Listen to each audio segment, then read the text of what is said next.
are here today to have a peaceful protest. This is a revolution for what we love in our country. And if you agree with that, why don't you make some noise?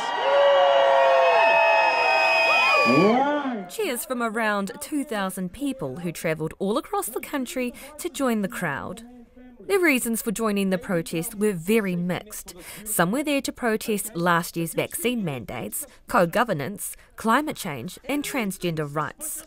Children in attendance had pink balloons tied to their wrists and ushered to the front of the protest. Destiny Church and Freedom and Rights Coalition leader Brian Tamaki told media the protest was for people whose lives had been stolen by politicians. They're all in crisis, by the way, the crime wave and the high cost of living. None of these politicians have come up with suitable answers. So you might be saying, well, what's your answer? Well, the answer is we need to get rid of all these people, these incompetent politicians, these politicians who don't know what they're doing. Hands off our children! Hands off our children! Not on! Our watch! Not on! Our watch! Despite protesters being well behaved, their presence caused a massive headache to those passing by. Oh, I'm really disappointed it does not feel like New Zealand. We don't need to have this in our country.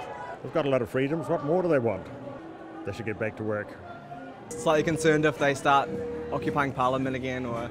Lambton Key jewellery store worker Pearl Bray says stores, including hers, will take a financial hit. Sales in our street will be going down incredibly. We work in retail. It's not good for the market that we have already, even. You know, we're already struggling, and having this kind of stuff is just going to push us back even further. Her colleague Annie Cook agrees. The foot traffic is super important to us, and on a day like today we'll be very quiet. This will be kind of thing. When you're walking down the main street, you don't really want to have to deal with a lot of people yelling and screaming during your day. Both of them are confused as to what the main message is from the protesters. Porneki anti-fascist coalition organiser Anne Campbell echoes that, describing their messages as confused and incoherent. Campbell says the group was made after last year's anti-mandate occupation, and they wanted to counter-protest the range of different views today.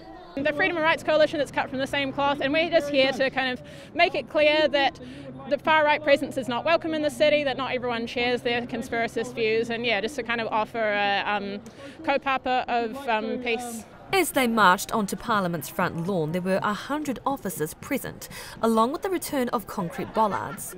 Meanwhile, on the front lawn, crowds remained enthusiastic as they sang the national anthem, while the protest turned into an election rally for Mr Tamaki's political party. Cheers also rang out for several candidates giving speeches.